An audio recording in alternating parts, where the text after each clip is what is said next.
Night of the Living podcast is always ad-free for patrons at patreon.com/NOTLP.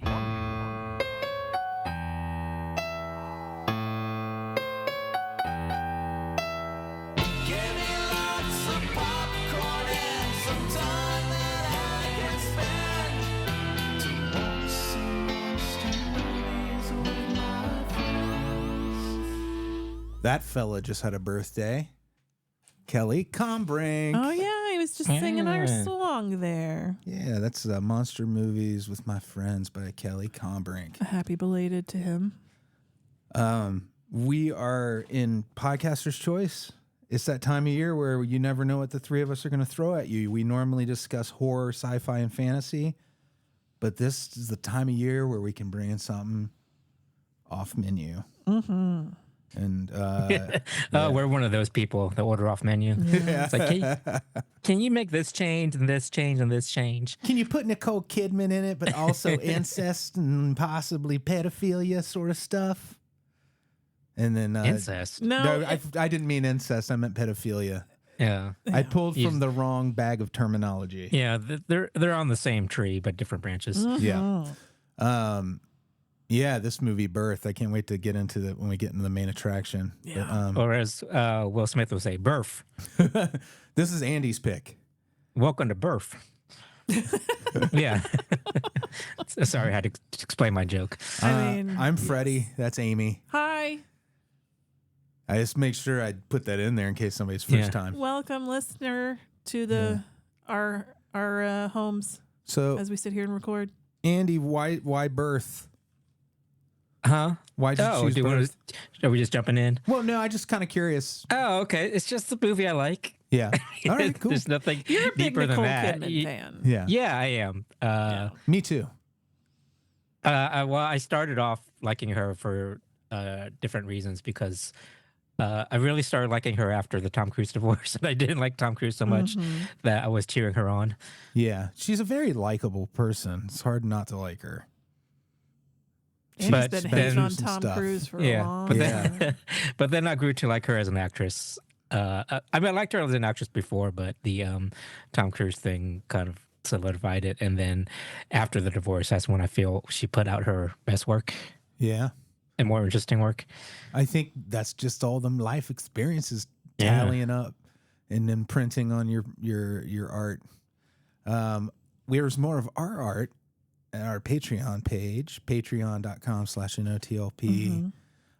We've been putting out ad-free versions of this show. You heard it here first. Ad-free versions of Zoned Out, which is our new Twilight Zone show with Juvland.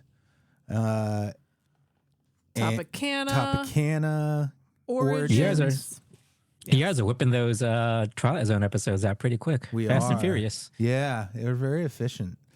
We're like, I think part of it is the enthusiasm for the show helps. You guys are such dorks. We love the Twilight Zone, both of us. It was Joe's idea They are to TZ dorks. to do the show, and we've been having a great time. Yeah, Origins, like you said, those have kind of slowed down just a little bit because they're resource intensive to listen to diligently to find all the horrible things that we say that we want to address. We listen to our old episodes and we find all the horrible things we want to apologize for. That's a lot of what it feels like some of the time. A lot of people should do that more. And sometimes we find great old episodes that we're like, oh, I get it. I get why people like Things the show. were different back in the late 2000s, early 2010s. Absolutely. Well, For at real. what point do you think we're going to reach where we don't apologize for anything? Oh, I'd Never. like to think never in a way. Like that's actually that's the most optimistic thing because that just means we will continue to learn and grow as people. That we're not perfect, and we know that. We do. We are frightfully aware of that. Like let's fast forward 10 years from now. Yeah. And we're doing Origins still, and we are covering episodes that we just did from 2024. Oh, we'd be like, we're sorry we covered Birth. We understand that film was too upsetting for some people. But I feel like we're at a point where we're more cognizant of things we say. Yeah, definitely. Yeah, because I almost made a joke earlier about something that didn't need to be said. And I stopped myself from saying it. I was really... Because I don't need to comment on people's bodies. But patrons, you can find out what Amy was going to say. Yeah, it'll that's a bonus. Well, the other night, an example of this, but not where I was going to say anything bad, but I was proud of Andy, was we were talking about LAX, like 1194 or 2194, whatever. It was the sitcom pilot that Matthew Perry made with Ryan Stiles about the baggage handlers at LAX in the future. And Andy's like, is there any big stars in it? And I was like, Kelley who?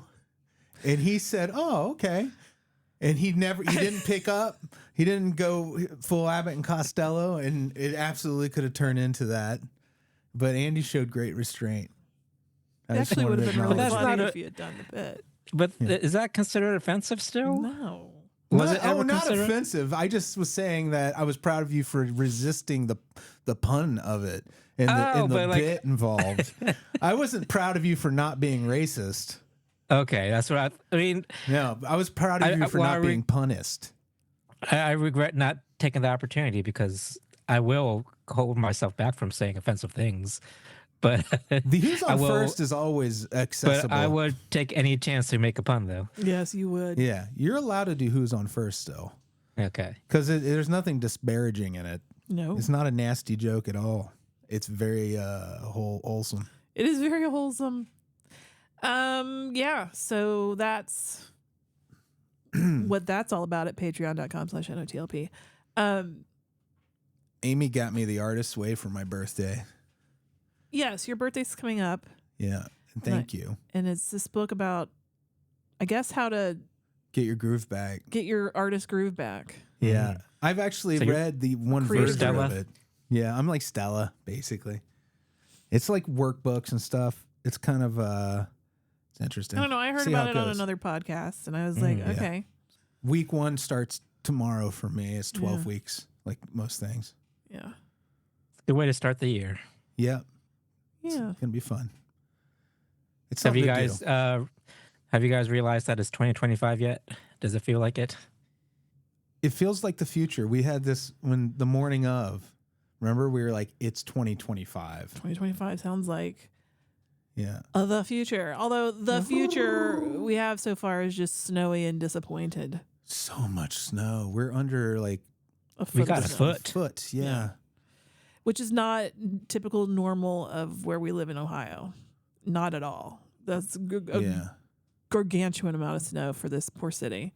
It happens every few years. We get something like that. No, I feel like it happened more often when we were kids. Yeah. Like, I don't feel like this Climate change has really worked in my favor. Yes. I don't like a lot of snow. Yeah. But remember, like, we were kids, I feel like we had a lot of snow days. We had a lot of snow when we were kids. Yeah, I don't think snow days are as common as they used to be. I was born in a blizzard. I was. The blizzard of 78. Look it up. Your mom had to birth you uphill? Yeah, they had both to like both ways struggle to get to the hospital. It was like a sitcom. She had to bundle you in some rags and walk up to the hospital. Mm-hmm. You were just covered in snow. I was just a little baby. Yeah, that also Sports Corner, the Bengals. Yeah. Through every fault of their own. Yeah. Did not make the playoffs, and that's fine, and it's no big deal. But it's like but near the end they gave us a little bit of hope. And how dare they? Hope can be cruel sometimes. You know hope what though? Can kill you. It was thrilling to watch it. Those were the best games. The last 4 games were so exciting. Yeah. Well, my poor little heart can't take it. It's so goddamn exciting. Yeah. I like an exciting game. Loving a team like this is so painful. I just want everybody to know this is the greatest pain you could ever experience. Yeah. But the front office finally made some moves. We cleaned house. Got rid of some folks. Yeah, I don't pay attention to any of that behind the scenes stuff. They fired Lou. It was it was a massacre today. Really? Wow. But shake it up. I guess they have to bring Ted Lasso in. Wouldn't that be nice? Yeah, now poor Zach Taylor has nobody to hide behind. Yeah. Nope. This is all on you, Zach. If you don't get us the Super Bowl next year, bye. kick him in the ass. How can you be a respected adult named Zach?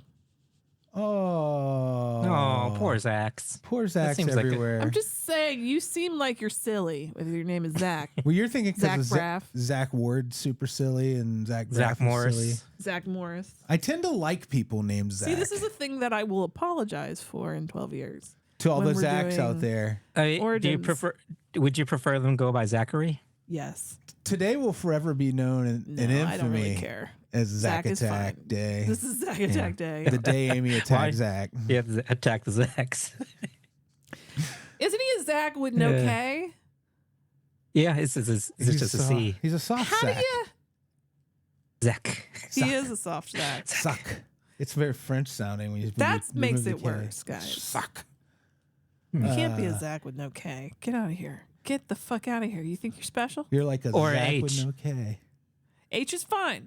H or K. You just Zachary? need to have your 4 letters. That's how we do things. Well, does In anybody her spell their society. name? Do any like Jack spell it Jac? No, because they're not Oh, stupid. yes, they do.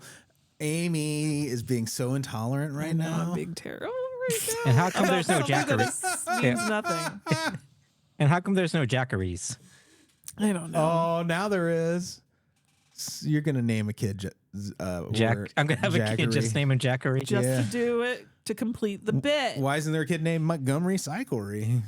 That's a Montgomery business. Cyclery. Local that's commercial just- alert. Yeah, that's just cruel, Freddy. Do you remember the kids who named their cat Pasta Batman and it Yeah. made the news because people were like, "This is adorable story. This family's kids. They told them they could name the cat whatever they wanted, and the kids compromised and named it Pasta Batman."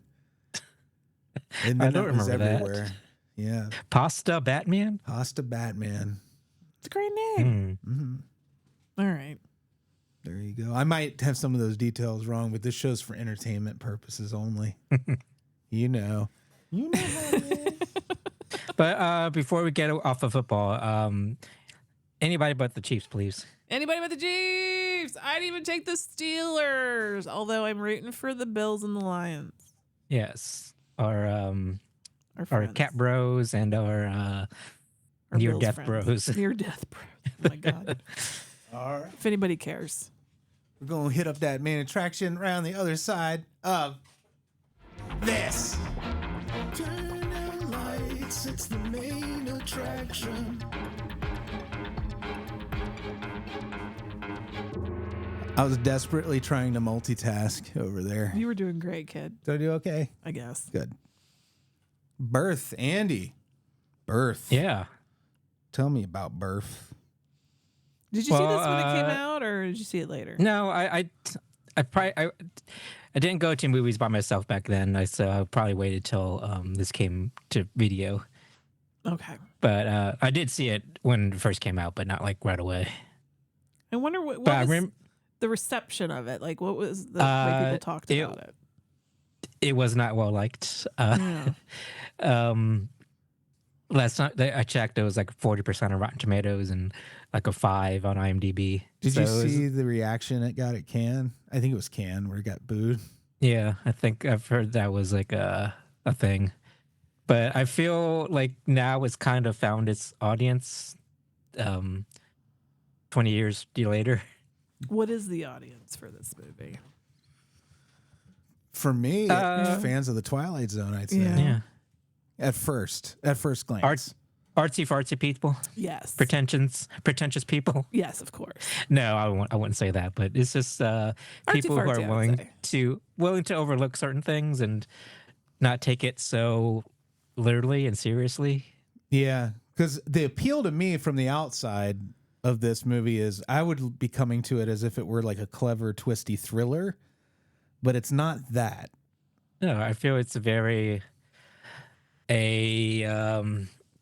treatise on grief and trauma and a love story at the end of it. Yeah, and that desperation, like the Yeah. willingness to overlook something that is so obviously not jiving. Mm-hmm. That was heavy because that's Yeah. If it had been if they had been a thriller, it would have taken away from those things. I think. No, I thematically. think it's I think it's very mixed because how serious they took the subject matter. Yes. It wasn't, you know what I mean? It wasn't like they could have gone like a thriller or like a horror aspect to it, but it's very grounded. Yeah. And I think that's why certain scenes are so controversial, because it was not played for anything salacious or just to be controversial. Do you want to sum up what it is? Yeah. It starts off with just this long pan shot of this guy jogging. He's not wrong, you guys. It was super goddamn long. Yeah. But I think it's like there's a lot of this in this movie. It's a slow burn of a movie, so you have to be prepared. It's just a lot of face acting. What might make Amy feel impatient in those moments, like those cuts are way too long for you. Yeah. Like, to me, they feel like it lets me sink into it, and they're atmospheric for me. I do hate to sound pretentious, but it's that type of movie. But it lets you luxuriate in the scene. But that's not for everybody, because it's I'm just like, an impatient person. I just think there's a slight different piece of wiring where some people want a 4-second cut and other people are willing to just sit and zone the fuck out on a really small moment. I'll sit and zone out on a really small moment, and I'll love that in a comedy. Yeah. In a horror movie even. But it's like everything else. Yeah, it has to be just a single thing. But I don't really like anything else. Yeah. Yeah, this is a straight up drama. It's not like anything. I wouldn't put put this in any other genre. Right. Right. And also those long cuts though aren't just like Andy's describing with the jogger. That's every cut in the movie. So like if you don't like that sort of thing, I think that would be something that would feel like twice as slow, you know?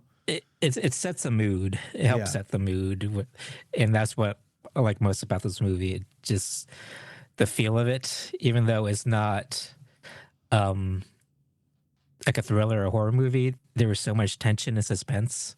Yeah. So even though it's a slow burn, it never felt long to me.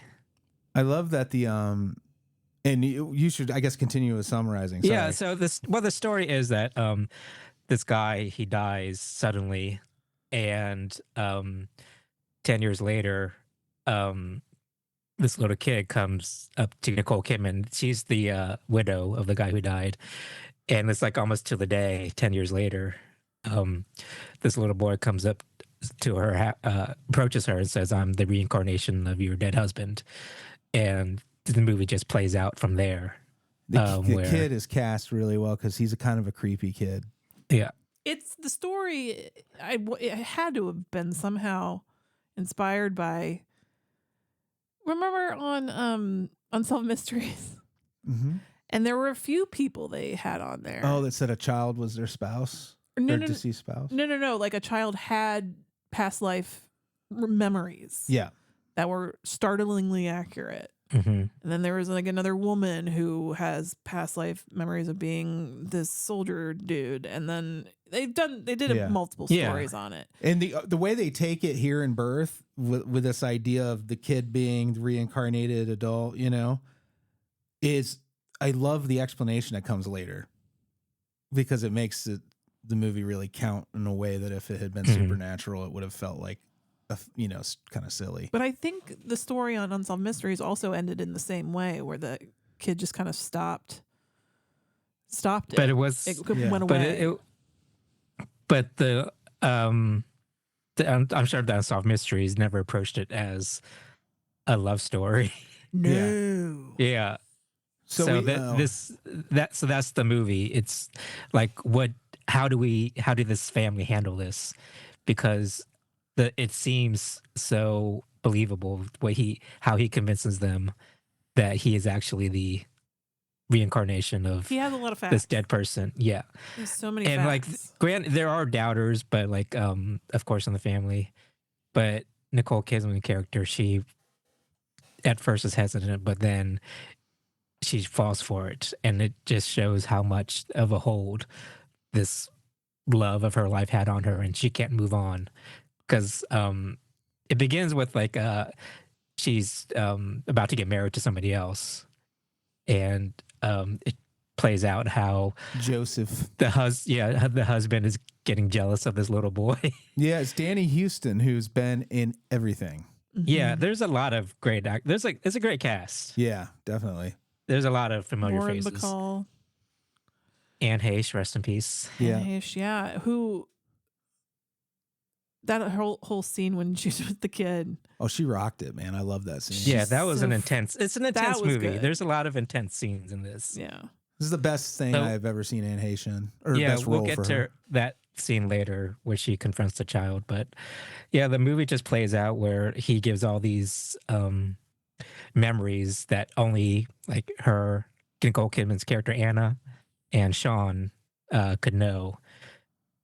So it is handled in such a realistic way, I think, that and you kind of put yourself in those shoes too, like, what would you do if this 10-year-old boy came up to you and said, "Hey, I'm the love of your life. Let's do this." And the wild thing is, like, this movie, like you're saying, it's so grounded. This kid is not just mysteriously appearing. He lives in the building, like, what, 2 floors down or something? No, he doesn't live. His or he visits? his father's like a tutor there. That's and it. Thank you. While his father's tutoring the rich people, he waits in the lobby. Ted Levine.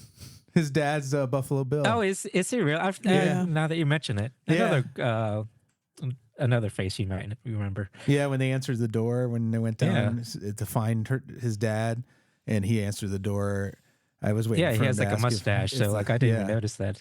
So he's gonna a ask great big fat person. if his kid's a great big fat person. Yeah, but it didn't happen. He just played it straight. He was like, he's Ted Levine, but he had a mustache. Yeah, he's disguised. Yeah, so the controversy and like provocative parts are this romance that kind of plays out between this boy and an adult woman, where they're saying these very intimate things and almost acting on them too. Yeah, it gets right up to the edge. Yeah, there's a whole scene where the camera makes you watch a little boy strip down to his underwear. And I didn't want to do that. Yeah. I didn't want to do that. You movie. were held hostage in that moment. How dare you? But yeah, and he strips down and gets in a tub with Nicole Kidman, and they're both butt ass naked. And then they cut away and they cut back and they're both smoking cigarettes. Yeah. It's like, I can see why people didn't like this movie. That's a little too far for me. Yeah. But yeah, it's scenes like that where like he talks about like how they like past memories, like we made love on the green couch, and Nicole Kidman's ask him like, so what if I were to believe you that you were my husband? How are you going to fulfill my needs and stuff like that? You know, it's not only are the physical stuff very uncomfortable, but the conversations that they have. Yeah, the grooming begins. It's just as uncomfortable too. Yeah, but it's not. It puts you in a weird spot of. It put me in a weird spot for sure, because I was like, I get that this isn't supposed to be that way, but it is. Yeah. It just is. Yeah. And especially nowadays when everybody's screaming pedophile. But the truth of it is, it's also like playing out legally, because this movie is grounded in reality, like you're saying, that she is putting herself, she's committing crimes already. She's throwing it all away. Right. Over this dude who was cheating on her. anyway. Yeah. Whatever. But was he cheating? You're talking about the dead one. But that's another aspect I love about this movie. It's the complexity of it. Like, she has this idea of this person in her mind, but the audience knows that it's totally different than the reality. Yeah. So are we just to see her as just a crazy person and naive and stupid, but you still feel for her though, because obviously like this, she never really got over the death of her husband, because the way it happened is so sudden, and so you can't really have any closure with that. Right. And it happened when they were like real young too. It's probably the first love of her life. So like you can understand why she would. She wants to believe it. Yeah. Believe this, even though like where the audience is screaming at her like, "It's not him." Yeah, but do you even as in the audience, you kind of entertain the possibility you do. Yeah, like it doesn't give you a definitive answer, in my opinion. I don't know. The end of the movie does, I think. The end does, but I think the beginning had me going, okay, the movie wants me to believe this is a real deal. But there are also some things that, it's revealed that Anne Heche's character, she was having an affair with Sean, the husband. And the whole thing, yeah, the whole thing like starts when Nicole Kidman's having a engagement party with her new fiance, and Heche gets invited to the party, and her plan was to give Nicole Kidman these love letters that Sean wrote to Anna. And to her, right? No, yeah, it was the ones that she wrote to him. Yeah, she wrote to him that he never opened. Yeah, the ones from Anna to Sean. Mm-hmm. Yeah, to Anna to Sean. Gotcha. So, dead husband. The dead husband, gave Anne Heche these letters to prove that I love you more than her. Because look at these love letters, I never opened them; they don't mean anything to me. So, but Anne Heche couldn't go through with it. She buries the letters in a park. But the little boy sees her burying these letters, and he digs them up, and that's where we find out how he knows all these intimate things about the couple. Yeah, I love how he so quickly, that's where he went with it. You know what I mean? He's like, oh, damn. He sees these letters, is like, that's the hot lady in my building. But it's also like, there are also things in the that he couldn't have known from the letters. Like when he says, meet me, and you know where, and they show up where Sean died at.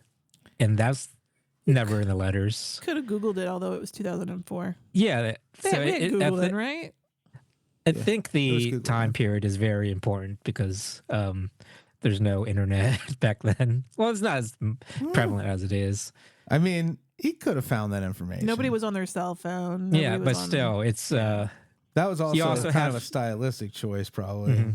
But you also have to want to believe that this 10-year-old kid is hatched this plan. Exactly. It's very sophisticated. I mean? Yes. So it puts you in a situation where, like, do I believe that this kid could pull this off just by reading these letters? Or do I believe that he's actually the reincarnation of Sean?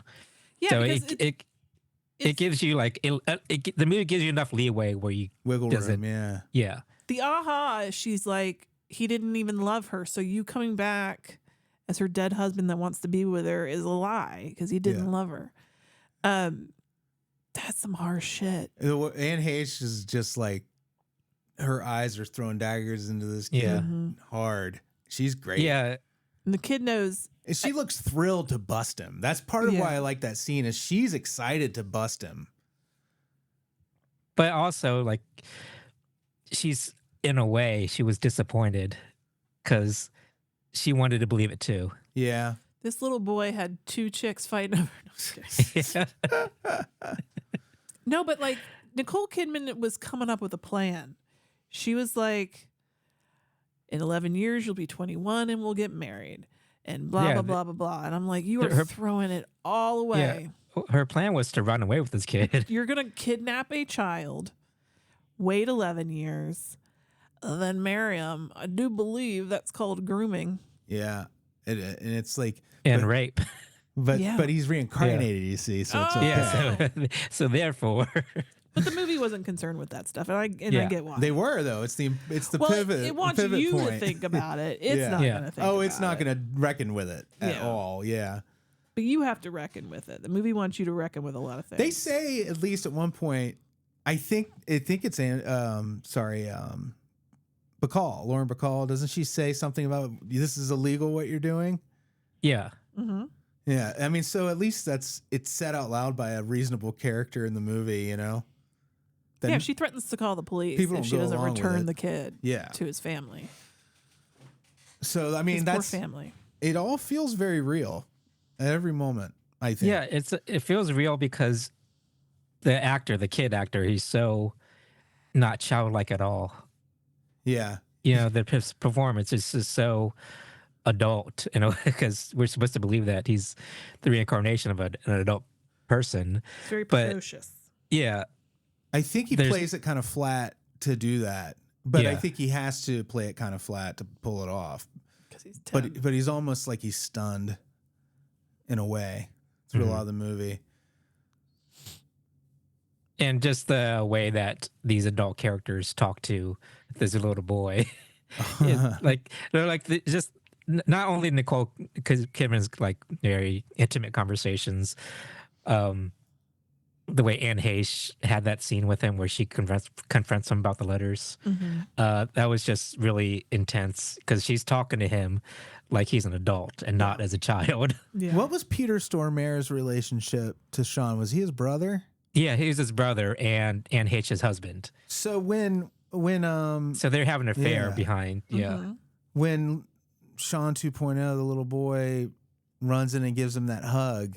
He was excited to see his brother again. Yeah, that's what he was playing. If he was lying the whole time, obviously. Yeah, and that's like how would this kid know that was know what he looked like? Yeah, yeah, like that was like Sean's brother, and not just some random person. If he was if he was like lying, if this was his scheme, then how did he know who to parabolic hug? Microphones, off-screen parabolic microphones.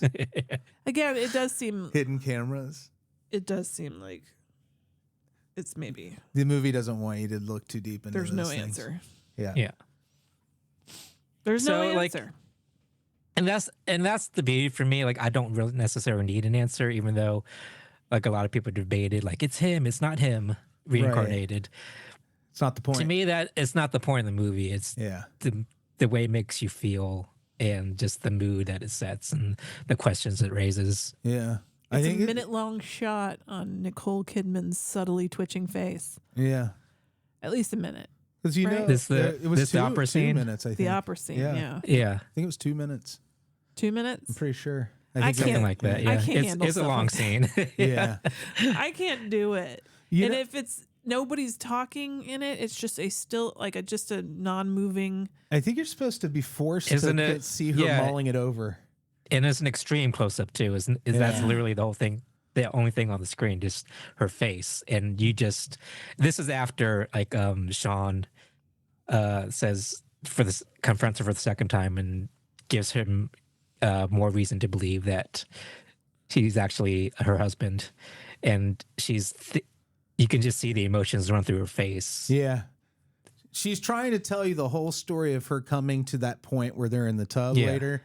That's all happening in that scene, like just with her eyes and stuff. That's acting.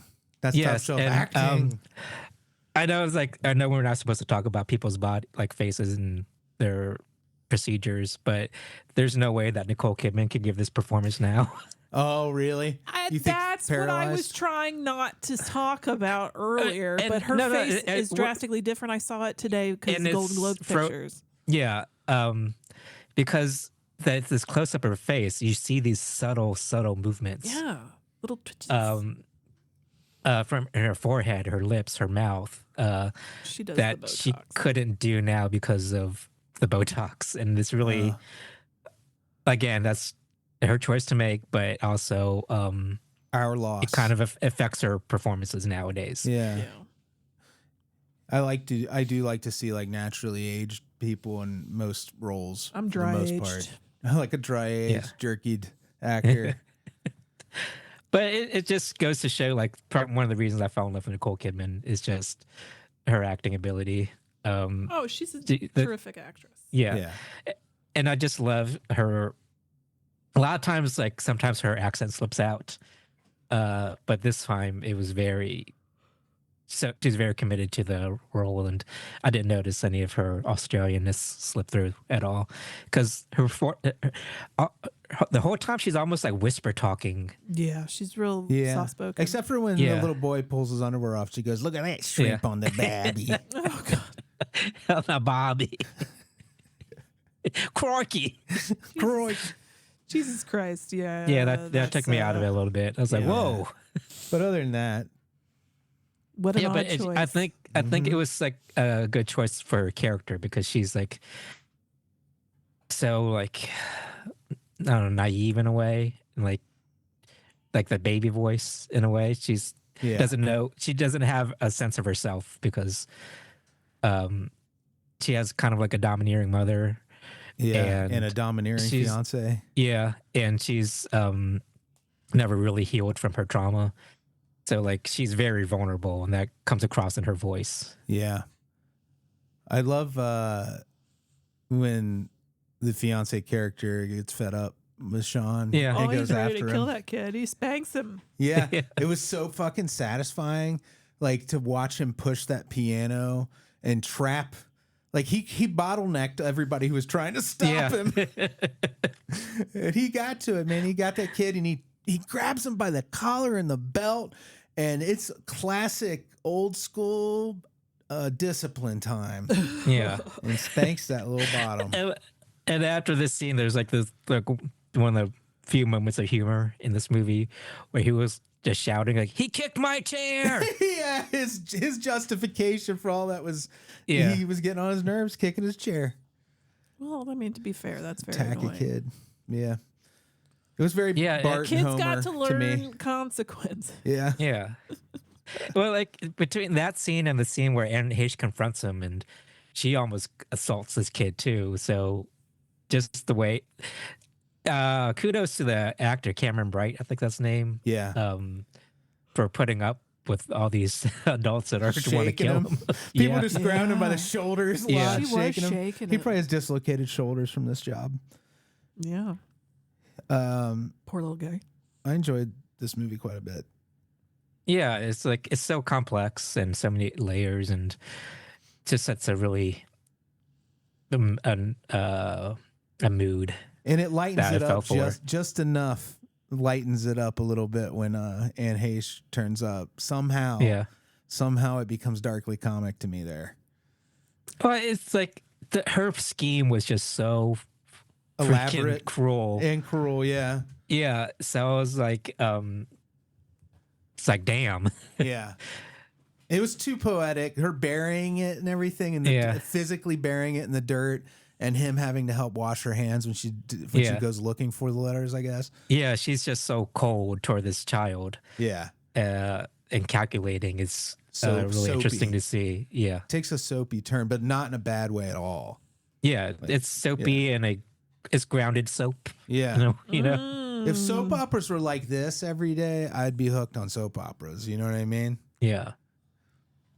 So, Freddy said he liked this movie. Amy, where do you fall on this?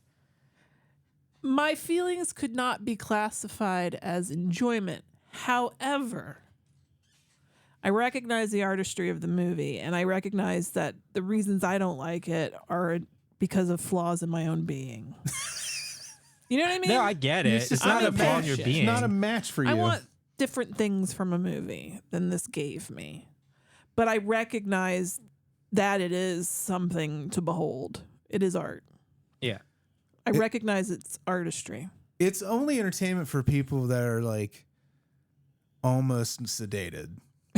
You know what I mean? Like, you need to be so relaxed. This is not something you can passively watch.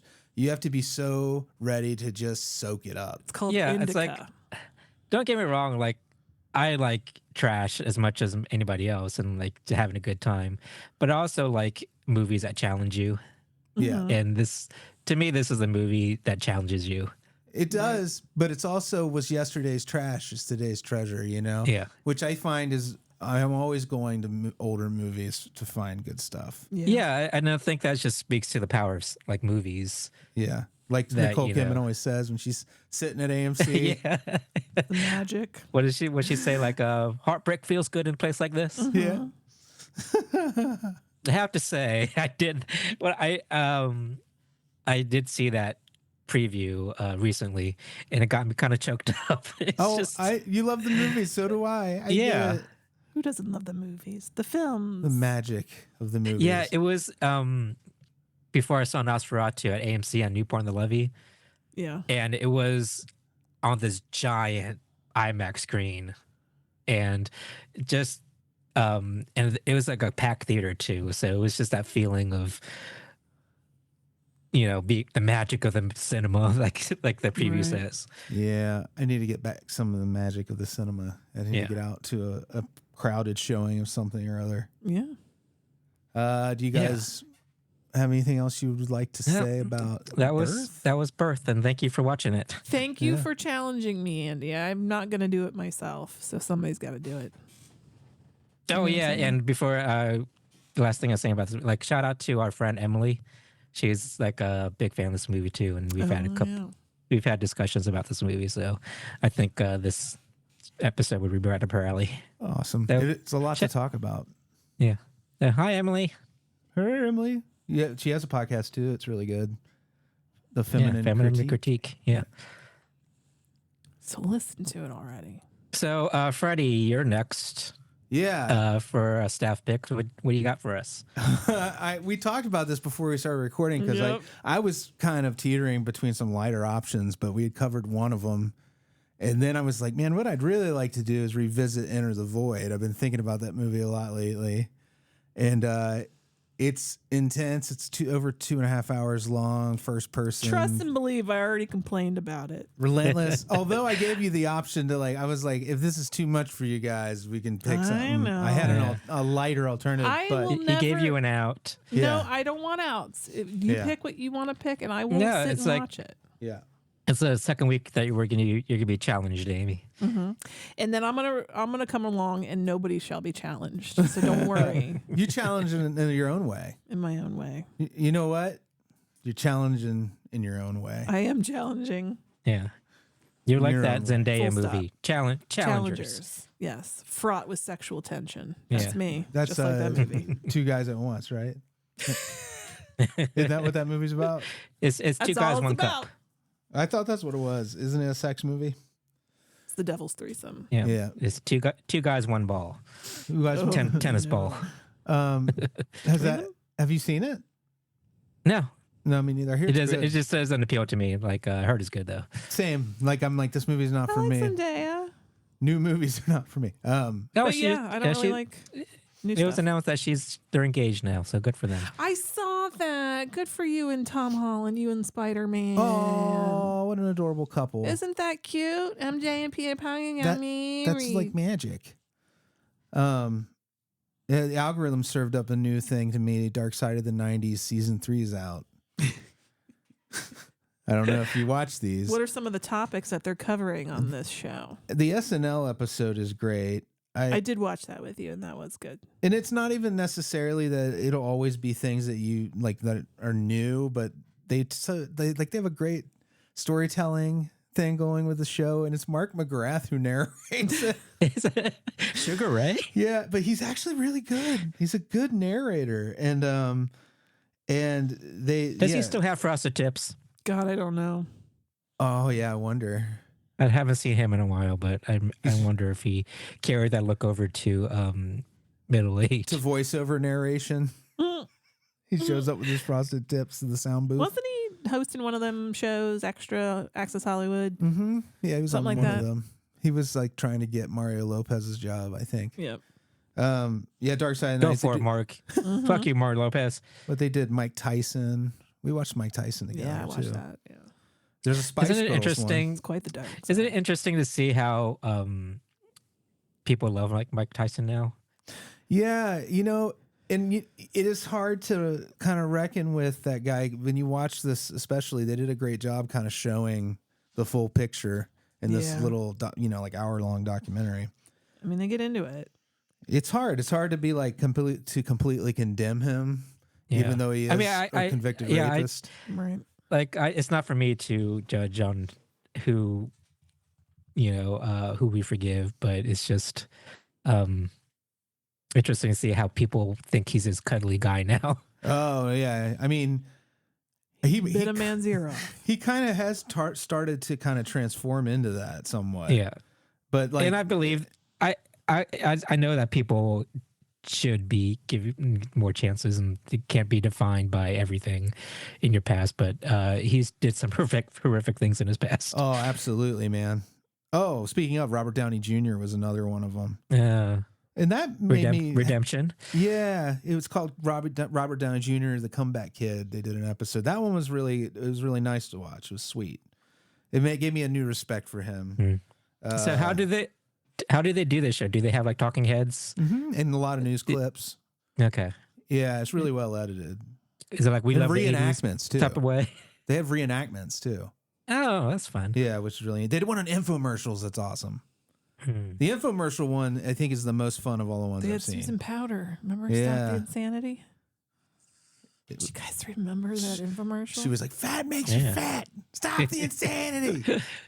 She had that buzz flat cut. top. Yeah, flat top. She was awesome. She was a great personality on TV, and I think she got kind of railroaded by some company she got involved with. Goodness gracious. Yeah. Who knows? Who knows? You guys have anything fresh, hot and fresh served up to you? Amy, have you done anything? Watched anything? I watched, you know what? I've fallen asleep during a lot of stuff lately. Oh, Alien Romulus. Yeah, I fell asleep. Yeah. So I was like scrambling, like, what would I even have to talk about? I'm still chugging along on it, about halfway in. Some real dark shit is going on in Derry, let me tell you. But I did watch a movie from 1987 called The Nest. It was on Tubi, and it was just on the little featured thing, and I was like, well, okay. And it was about genetically altered roaches that eat people. And boy, are they big? They're just the regular kind, but they're the bigger regular kind. Okay. You know, like the But roach you think of when you think of roach. Okay, so they're still like creepy and crawly. There comes a point where when they're big enough, that's not as gross. When they're small, you know. Right. Exactly. What was kind of terrible about this movie is they used real roaches. Freddie's showing you a picture. That's of a great poster. It That's why I watched an awesome it. poster. Yeah, It's a great poster. They used real roaches and lots of them, but there's a scene where the main character, it's very Jawsy, is the cop in this small town. He gets up in the morning and he gets his cup of coffee, and you as the viewer get to see into the cup, and there's a roach drowning in the coffee. He doesn't see it, and he's drinking out of it, blah, blah, blah. But they really killed a roach and just put it in a bunch of coffee. Good. Sorry, PETA, but I'm sorry, PETA, but roaches are gross. I know, I hate them too, but part of me was a little like, what are you doing? It is a living there? creature, yeah. Yeah, I mean, like, would PETA fight for the rights of mosquitoes? I don't know. Do they? I don't know enough. I don't know enough to know. I had a moment for the poor roach. The guy who directed your movie, The Nest, wrote The Howling. Oh, that guy. Yeah. It's that guy. Terrence Winkless. The only roach I can get behind is Roach from People Under the Stairs. Mm-hmm. Oh, he's good. We just and Roach from The Cosby Show. This movie looked funny. Was it good?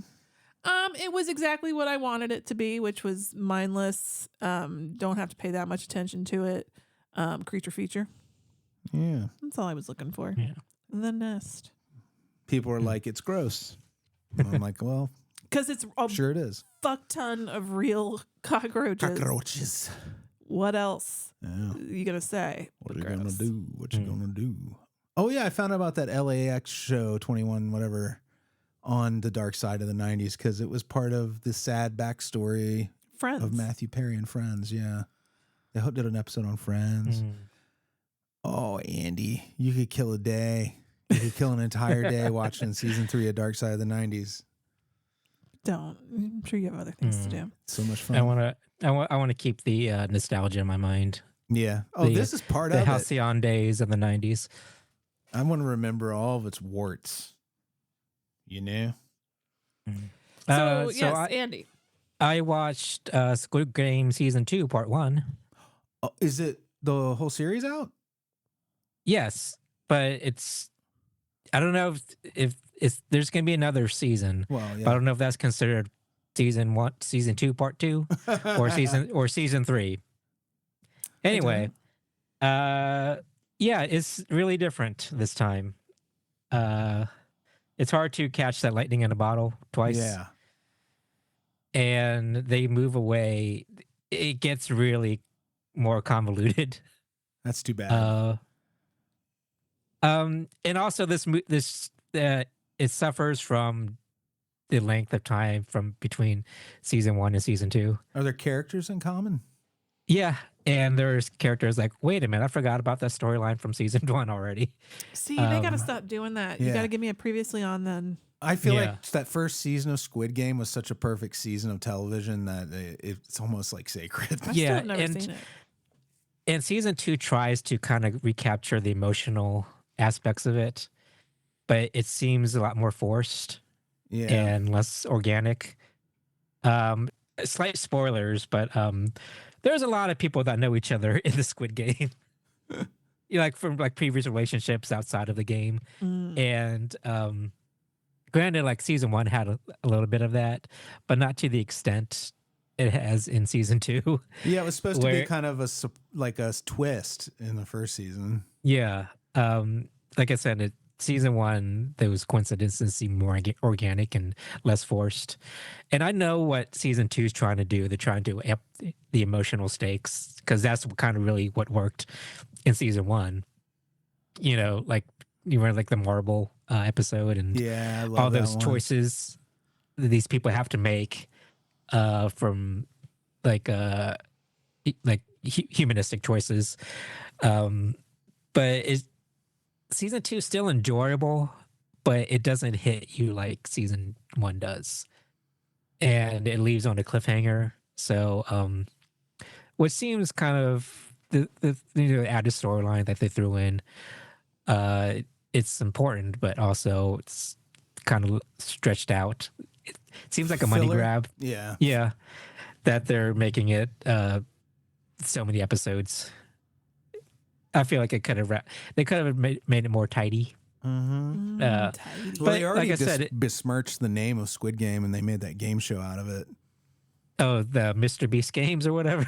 No, the actual Squid Game reality show. Oh, did they? Yeah. Okay. Netflix tried it once. They've already tried one time, to cash in on it. Oh, okay. I didn't see that. This is the second attempt. Yeah. So it's still really enjoyable and better than most TV out there, but the bar has been set so high with season 1. Yeah. It's hard for them to reach those levels again.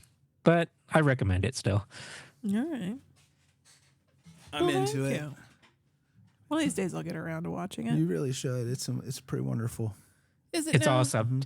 Would you watch the dubbed or the subtitled one? I don't know. What should I watch? Whatever you prefer. Yeah. It's easier to watch the It'd be easier to watch the dubbed. The dubbed, but there's like a lot. Apparently, there's a lot of nuances that they miss if it's dubbed. So then I would watch the subtitles. Yeah, that's always true, though. It's what you're willing to. What experience do you want? I find that if you don't have a very good voiceover, then that makes everything look bad. Yeah, like you lose the performance if it's too goofy. Yeah. But I think especially like for subtitles, I think. Yeah, especially with Squid Games where there's a lot of like emotional moments. I think you need them to convey that in their own language in their performances. Yeah. So big, but it's a real easy watch though. Okay. It's gripping, Amy. Gripping. It's entertaining as hell. Like it's just a lot happens all the time. Doesn't challenge me. No, I don't like that. Well, a little bit emotionally. Yeah, it's emotionally challenging. Everything challenges me emotionally. I mean, like you already have the kind of worldview in a somewhat kind of way that the theme of the show is trying to reinforce. You know? Man, I take 3 separate psychiatric drugs. I should be okay. Yeah, you'd be. And also, it's another one of those. I should be numbed out. Yeah. And also, Squid Game is another one of those things where it puts you in the shoes of the people in the show or movie. Like, asks you what you would do in that situation. Yeah. Yeah. I like the little moments. Yeah, it's challenging in that way. Yeah. Interesting. Yeah. And it's unpredictable as hell. Yeah. Right. Yeah. Everybody thinks that they're going to be the hero, but when it comes down to it, I think when life or death is at hand, we'll make different decisions. Yeah. Mm-hmm. Especially if people are being kind of picked off around you. Yeah. Probably changes how you handle things going forward. Mm-hmm.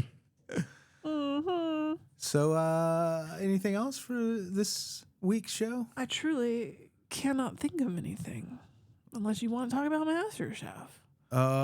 We're watching very old episodes No, of I'm kidding. MasterChef. That's I'm all you kidding. need to know. I don't want to talk about MasterChef. All right. So you want to read off our honor roll? Yes. Let's say hi to our Beelzebubs. Patreon.com/NOTLP. Matt, Branan and Emily, Jeffel, Iona Goodwin, Dr. Brian, Old Dirty Billsterd, Bill Fahrner, Blayne Yogurt, Jordash Jeans, a.k.a. Joe, listen to the Zoned Out podcast on his feed, Monica, Jeremy, Cassie, and Gamora, Ernest, Dave, and Paul. Yay. Thank you, everybody. Thank you so much. Have a lovely day. Goodbye. All right. Bye.